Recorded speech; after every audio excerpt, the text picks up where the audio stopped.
very strange. Last 7 days, I've done maybe 3 or 4 interviews, podcast interviews. I just did one with German TV. The German was really wild. They're very left-wing. Every time they gave me an example, I gave them back what Biden had done. Lawfare, getting Trump off the ballot, raiding his home. They didn't seem to know any of that, or they knew it, and they only got their talking points from American New York Times, Political, or whatever. Is Germany the weakest because they were so demilitarized and emasculated after World Germany War II? is on a suicidal trajectory with its energy policy. It's got negative or flat GDP. The military was a joke. I think they had 12 active tanks. But after Ukraine, they are rearming now. We fought them in 2 wars. I mean, Germany is Germany is Germany. If they want to rearm, their Leopard tanks, their most recent model is some of the best in the world. But I was wondering your thoughts on Venezuela. I got that question. One of the German, getting back to them, was, well, what do you think of Donald Trump on the way to invade Venezuela without a congressional authorization? And I'm thinking, did Reagan have one to go into Grenada? Did Bush have one in '89 when he took out the drug lord Noriega in Panama? Remember how they got him out of his house? We abide by the Geneva Convention, but I was very ashamed that we did something that was contrary. When he was in his house, as I remember, we played Barry Manilow music. Maybe it's because I like Barry Manilow. Even Barry White, y'all. I would rather be tortured than to listen to Barry Manilow for 24 hours. That's what they did. Anyway. Cool. Barry Manilow, I like his music. I know I'm not picking on Barry Manilow. I'm sorry, you Barry Manilow fans, but we did do stuff like that.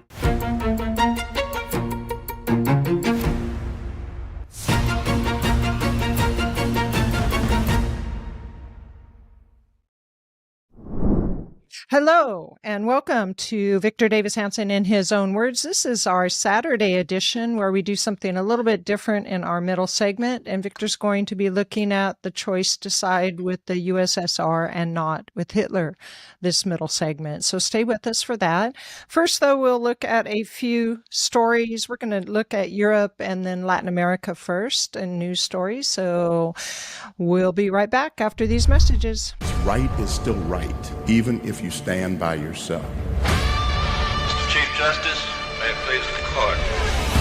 This is Hans von Spakovsky, host of the Case in Point podcast, which looks at the hottest cases affecting politics, culture, and everyone's daily lives. But we talk about them without confusing legal jargon. And we have interesting guests, like former House Speaker Newt Gingrich. And we end with reviews of classic Hollywood movies relevant to the topic. Case in Point, the podcast available everywhere you won't want to miss.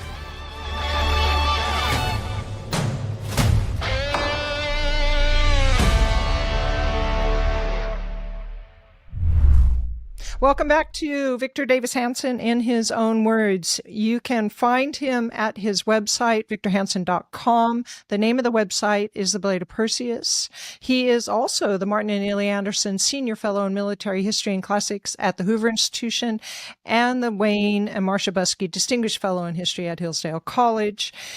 And so you can see him or contact him, or he has affiliations with those 2 institutions. In fact, the Hoover Institution is his primary affiliation. So, Victor, I know that there's a lot going on in Europe, and I wanted to talk a little bit about, a couple of things.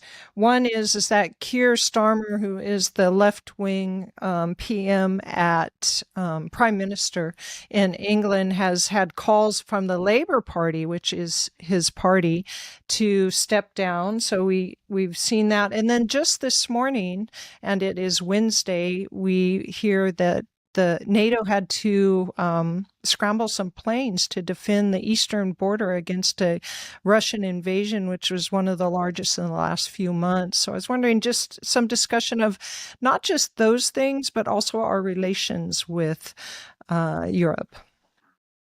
Starmer is polling 12%. He's the most unpopular prime minister since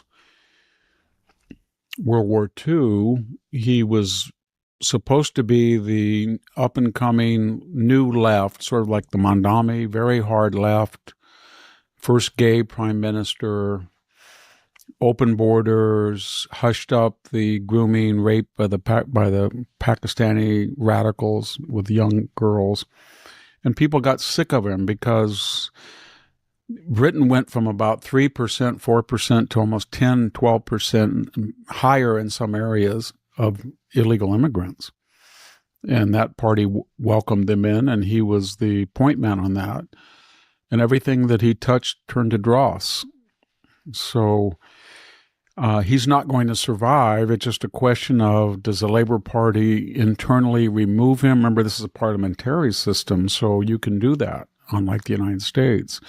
It's harder to do it in the United States. They did it on the terms of getting rid of Joe Biden with a coup and then putting in Kamala Harris, but that was for the nomination. You couldn't remove Joe Biden from power unless you went through the 25th Amendment process. But in a parliamentary system, the party can remove him as the official head and then substitute somebody else. So, or call a new election, I should say, as well. So I don't think he's viable. And he's part of a phenomenon that I think in the last week, it's very strange. Last 7 days, I've done maybe 3 or 4 interviews on email with Italian, French people. I've done oral with, podcast interviews. I just did one with German TV. I just did one with Czech TV, British. The German was really wild. They're very left-wing. They kept trying to tell me that Donald Trump was unconstitutional and an insurrectionist and a dictator. And every time they gave me an example, I gave them back what Biden had done, lawfare, getting Trump off the ballot, raiding his home. They didn't seem to know any of that, or they knew it, and they only got their talking points from New York Times, Political, or whatever. But Europe is in general, a readjustment, because that paradigm that they adopted in the last 20 years, and what was that paradigm, everybody? Disarm, so you don't spend. There were only 6 nations, I think 3, and then Trump got it up to 6 or 7 the first term, that were willing to pay their 2%. And that did encourage Putin to go into Ukraine. So it was disarmament, open borders, millions of illegal immigrants, not from a Christian Latin American, but a radical Islamic failed states in Syria, Iraq, or Afghanistan, and all that. So it was open borders, and then it was green, shut down coal, don't build nuclear, don't tap all the natural gas that you could offshore, and France has a lot of it they could tap, and then pay double for electricity and make your industries not competitive. And then when people objected to all of this, then censor them and say you're making it, you're censoring people because of disinformation and misinformation. And that's what they've done, and people are sick of that. So you see conservative movements now in Romania and the Czech Republic, Hungary with Viktor Orban, Meloni in Italy. Macron is not destined to be very much longer in France. And then you see Neil Farage is polling higher than either the Conservative or the Labour Party in Britain. And so the whole paradigm doesn't work. Talking to these Europeans this week, they don't get Donald Trump. They listen to what he says, so they're obsessed with Greenland. And you say to them, do you understand the art of the deal? Well, he was going to take Greenland, or he was going to force. No, he wasn't.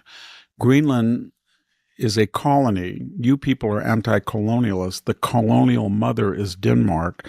Denmark was controlling a colony which is in North America. And Greenland is closer to New York City than it is to Copenhagen, number one. Number two, the Chinese and Russians are making inroads into the Arctic Circle.